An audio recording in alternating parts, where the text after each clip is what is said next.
Hello there and welcome to my channel. I am Bryan Lomax, and in my last video I started a review series of the Star Trek movies, starting obviously with the motion picture from 1979, a movie that I'd never really liked that much, but going into it for the review that I did, I actually found that I liked it considerably more than I was remembering or anticipating. We're moving on anyway.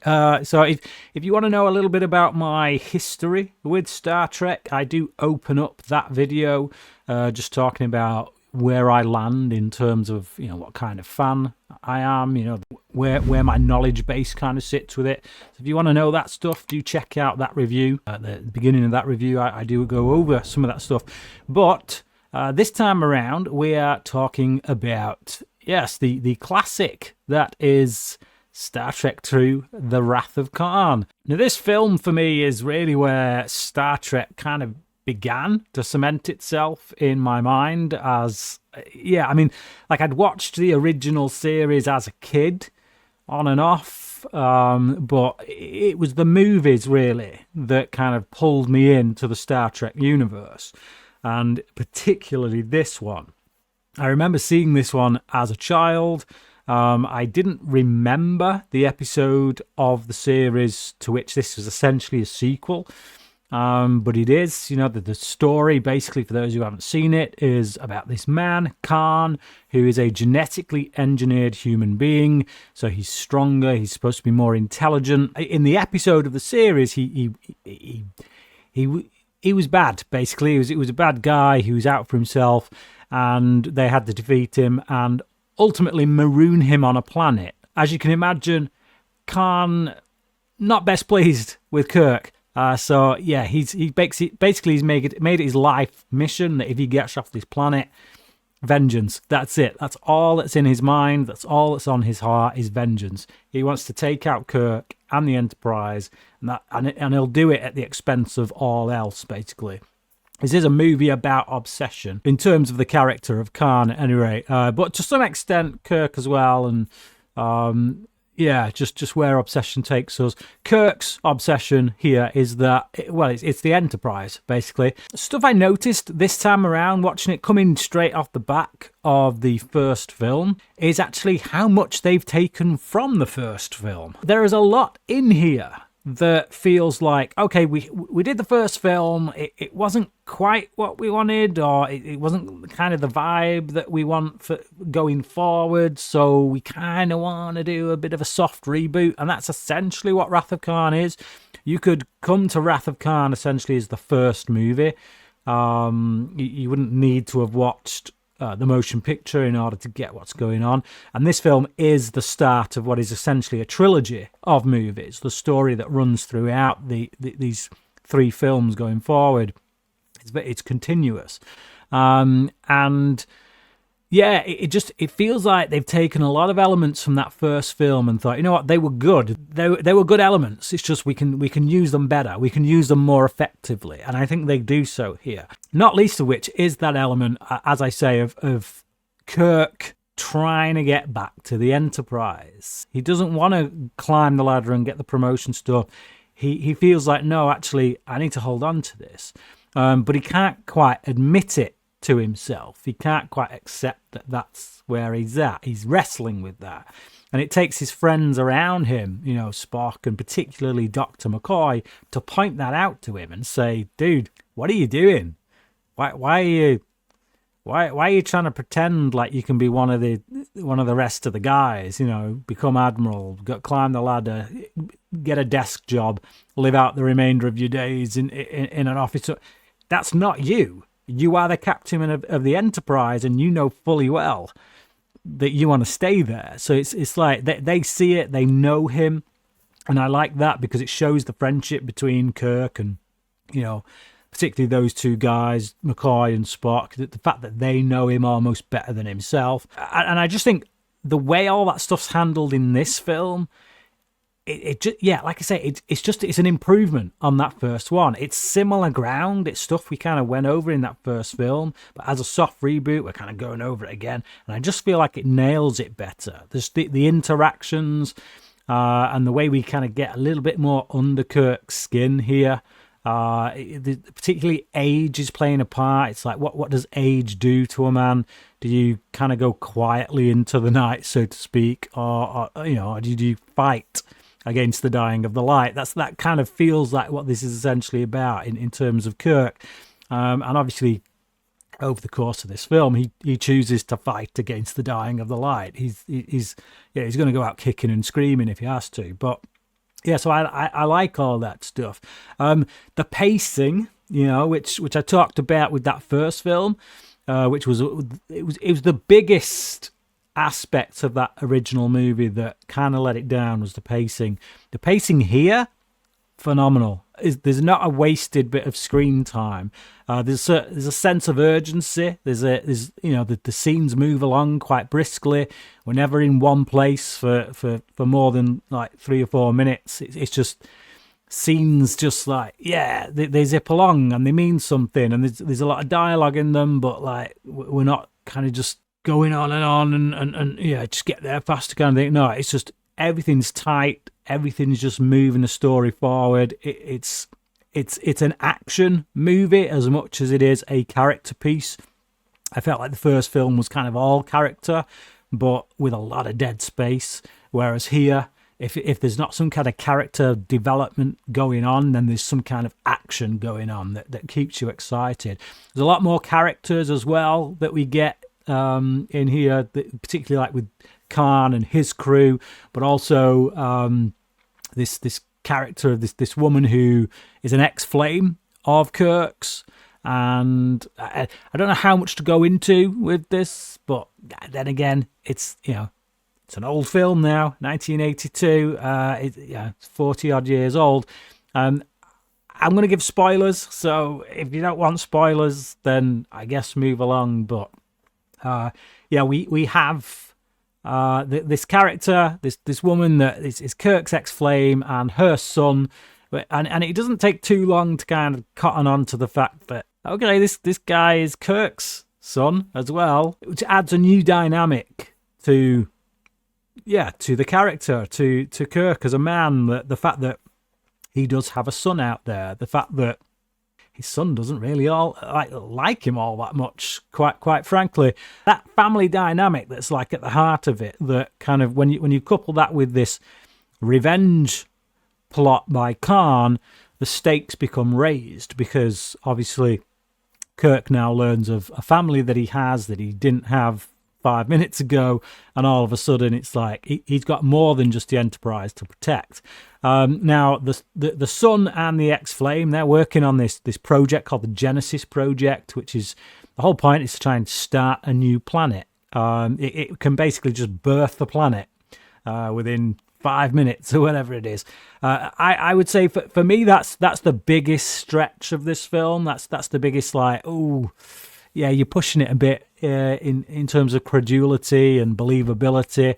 I think you're asking a little bit too much, and that's probably my biggest criticism, as I say, of the movie. Just the fact that we're supposed to buy that this missile, you fire it out into space or whatever. I mean, they intend to fire it onto a planet that already exists, that's got no life on it, and kind of rebirth, give new life to that planet. But you can literally just fire it into space and it will start a new planet. For me, that's a hard pill to swallow, but it's science fiction, so you kind of emphasis on the fiction in this regard. You kind of go along with it, and if you can swallow that pill and just kind of get over that hump, then everything else in this movie is just, yeah, it's on point. It's about as good as a Star Trek movie it can be, quite frankly.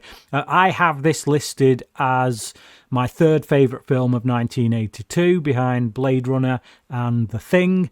So a very good year for sci-fi, got to be said. It was 1982. My top 3 movies of 1982 are science fiction movies. But yeah, Khan in this, great villain. Just the way he makes his speeches.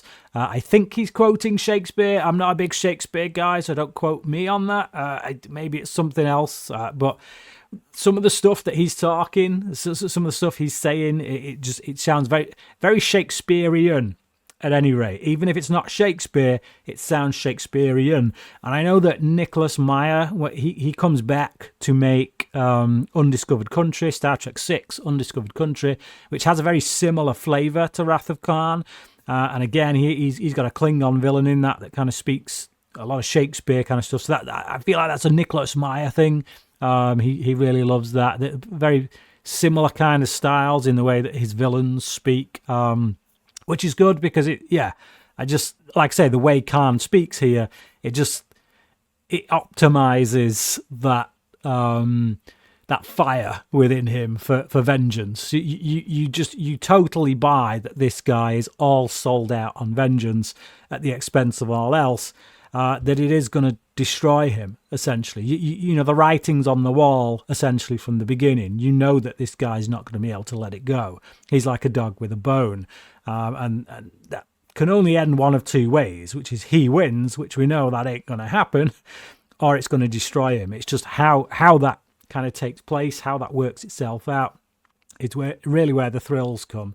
We get a sequence towards the end of the film when that does play out, when you have the big climatic battle between, it's this battle of wits between Kirk and Khan as they are in their respective ships. And just the way Meyer plays that out in space, in this kind of nebula thing where they don't quite know where each other is, it's tense. It's actually quite tense because he uses this nebula to break their communications, so they can't really see or hear where each other is, and they could come on top of each other at any moment. And there's this tension of where are they? Who's going to pop up first? Who's going to fire first? And it's just very well directed, I would say, and very well staged from Meyer. Spock is a really strong point in this film as well. And I feel like all the characters in here, they kind of get together a lot quicker than they did in the first one. That was another problem with the first one. It took so long to get our team together. It was like, okay, it's like an hour into the film, but by the time we're like, okay, now we're Star Trek. Whereas here, we're kind of all together pretty much from the get-go. The interactions between Spock and Kirk in this are just, they're so much sweeter. They're so much more kind of developed. You feel like these guys have a long-lasting relationship, that they've been friends forever, which obviously makes what happens at the end of the film a lot more poignant, a lot more emotional. Again, I've already said spoilers, and at this point, I think everybody knows Spock dies in Wrath of Khan. It's one of those classic death scenes of cinema, and it was actually leaked. It was leaked before the film came out, and so many Star Trek fans actually went to the theatres for that, expecting to see Spock's death scene and thinking, oh no, because it got leaked that Spock's been killed. And there's a scene at the beginning of the film in which they do this whole Kobayashi Maru test thing, which is like the unwinnable scenario, and it's basically it's a mock-up kind of thing. So, and in that test, Spock is killed, and it's like, and then he stands up, obviously, because it reveals that it's just a test, and it kind of lulled the audience back then into this false sense of security. Oh, right, that's what they were talking about. That was the leak. Spock doesn't really die, and then obviously we get that big finale, and it's like there's not a dry eye in the house, because they do such a good job of it. They do such a good job of showing this relationship between Kirk and Spock. They make you care about these two men, and then just the sacrifice that Spock makes at the end, and that whole speech about the needs of the many outweigh the needs of the few, is just It's just brilliant. It's has such an emotional punch to it. It feels earned. That's the thing. It feels very well earned. But yeah, beautifully handled. Kirstie Alley gets her movie debut here as Saavik. She's a Vulcan, a science officer, I think she is. But she's the one who, at the start, is undergoing the Kobayashi Maru test. It's been a while since I've seen Star Trek 3, The Search for Spock. Obviously, I'll be getting to that next, but I know that Kirstie Alley doesn't come back as Savick. I can't remember if I like her better or whether I like the lady that does it after her better, because I do remember thinking when I was younger that did they change the actress? Is that the same woman? I don't know. I can't tell. She's got pointy ears. It looks like her, but yeah, I think Kirstie Alley here, she doesn't quite have the strength that I feel like this character should have, and that I remember the character having in the likes of Star Trek 3, but that could just be my memory playing tricks on me. I don't know, so I'll pick that up again when we get to Star Trek 3. But I like the character of Savick, but yeah, again, that just whether or not Kirstie Alley was the right choice there, I don't know. I'm not too sure on that one. I'm thinking probably not, but I could be wrong. Let me know your thoughts. Which version of Savick do you prefer out of the two? In the first film, they didn't really manage to find anything for Chekhov, Scotty, Sulu, or Uhura to do. It was kind of like they were just there because they were in the series, so we got to put them in the movie. But they didn't really utilize them to any great depth. I feel like they do get short shrift again here in terms of, how basically it's, the big three is Kirk, Spock, and McCoy. They're the three that end up always carrying the movies, and it's the primary focus is always on them. But I feel like each one, I feel like Chekhov and Scotty kind of get a moment to shine each. So they get a little bit more to do than they did in the previous film. Uhura, not so much. Sulu, not so much. I'm struggling to recall anything that either of those two did that kind of stood out in the movie.